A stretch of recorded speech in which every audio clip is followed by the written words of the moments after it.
orders 3 double whiskeys in rapid succession at the upscale hotel lounge. The bartender notices the guest slurring the words expiring, yet serves them a fourth drink. Shortly after leaving the venue, the intoxicated guest causes a vehicular accident that severely injures a pedestrian. Under international common law precedents, one statutory legal doctrine holds the commercial establishment civilly liable for the third-party injuries caused by over-serving an intoxicated patron. For this question, do a 45 ml framework.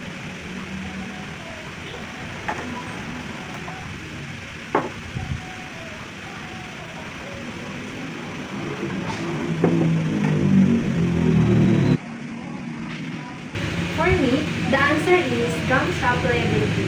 Basically, this means that a bar or business can actually be held legally responsible if they overserve an intoxicated customer and later ends up harming someone else. Question number 2. A commercial transport driver operating a high-capacity delivery van for a resort is stopped at a roadside checkpoint in Manila. A breathalyzer test reveals a blood alcohol content of 0.02%. Under Republic Act 10586, what is the maximum legal blood alcohol content limit permitted for professional and commercial drivers? For this question, do a 30 ml framework.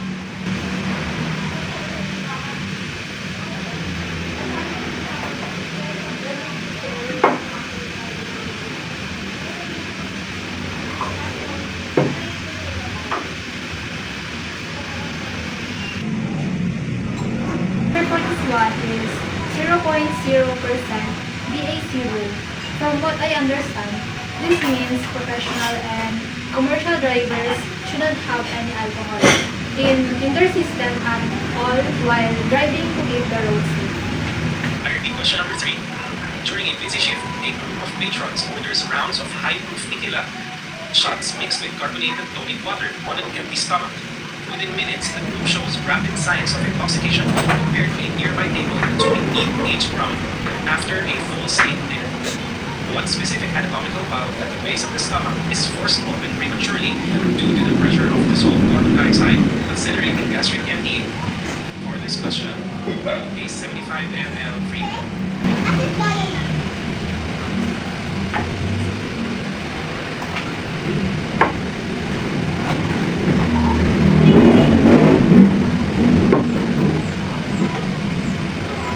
I believe the answer here is the pyloric system. It's basically the valve located at the bottom of the stomach that controls when food and liquid move down into the small intestine. I repeat question number 4. A customer metabolizes alcohol slowly, causing a sharp increase in blood alcohol concentration within the hepatocytes of the liver. Ethanol is first oxidized into a highly toxic intermediate compound before being converted into harmless acetate and water. What specific toxic metabolite is produced during this primary stage of hepatic alcohol metabolism? For this question, use a 100 milliliter framework.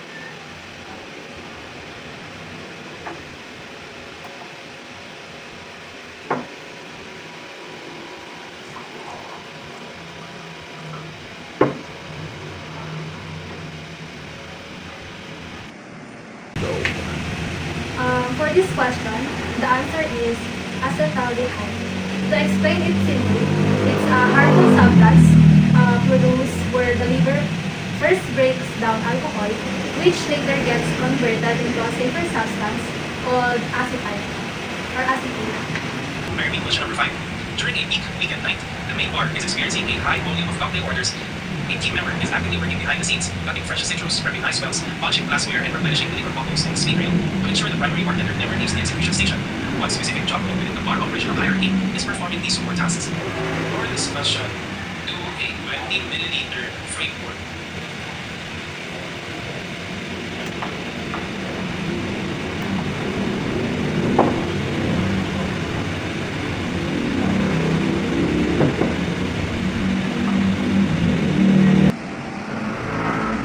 In my understanding, this refers to a bar back. They are essentially the ultimate helper behind the bar. They prep fruits, get ice, clean glasses, and restock bottles. So the main bartender can focus on serving guests. I repeat question number 6. In 1830, innovator Beverage patented a major technological advancement in spirit manufacture. This equipment allowed distilleries to operate continuously without needing to stop and clean the apparatus between batches, scaling up global production during the Industrial Revolution. One specific type of steel was invented and popularized through this design. This question, answer this. How is multitasking so far? So the answer for this is the coffee steel, which is also called the column steel. Basically, it's a type of steel that produces alcohol continuously, allowing distilleries to make much more alcohol in way less time. So far, I'm going good with the multitasking, balancing the pour with keeping up the conversation. I repeat question number 7. The bartender is performing a free pour test using a standard pour spout and a 4-count internal cadence to maintain an unbroken constant gravity feed and execute a precise 1.5-ounce pour using a 6-count rhythm. At what precise angular degree must the bottle be inverted relative to the workstation? For this question, take a rest from free pouring. This is free pouring bonus. But answer the question still. For me, the key here is holding the bottle at about 45-degree angle. Doing this helps the alcohol flow smoothly and allows the bartender to keep the steady, accurate while pre-pouring. Question number 8. A cocktail recipe requires a combination of high-proof bourbon, sweet vermouth, and aromatic bitters. The bartender selects a mixing glass and a bar spoon instead of a Boston shaker to prepare the drink over ice. What primary visual and structural quality in a spirit-forward cocktail is preserved by choosing stirring over shaking? For this question, do a 50 milliliter free pour.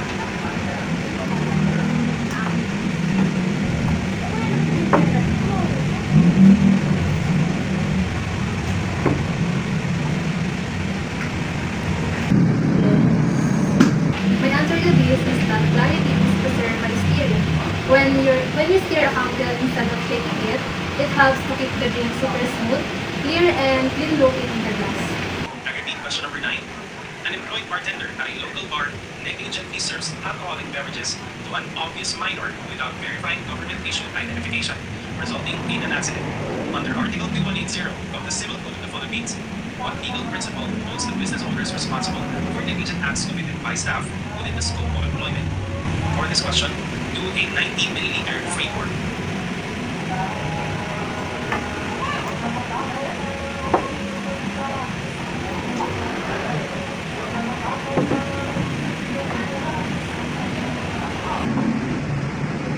I would say that the answer is the vicarious liability. This concept basically means that the business owner can be held responsible for the mistakes or actions made by their employees while they are on the clock. I repeat question number 10. During the American Prohibition era, illegal drinking dens operated covertly across major cities. Because the experience were harsh and poorly distilled, bartenders mixed them heavily with fresh citrus juices, honey, and herbal liqueurs to mask up flavors, giving birth to classic cocktails. What was the popular colloquial term used to describe these illegal hidden drinking venues? For this question, do take a rest. You've heard it. So the answer is sleepies. They were basically secret or hidden places where people went to drink alcohol. But during Prohibition, when selling and drinking booze was completely illegal.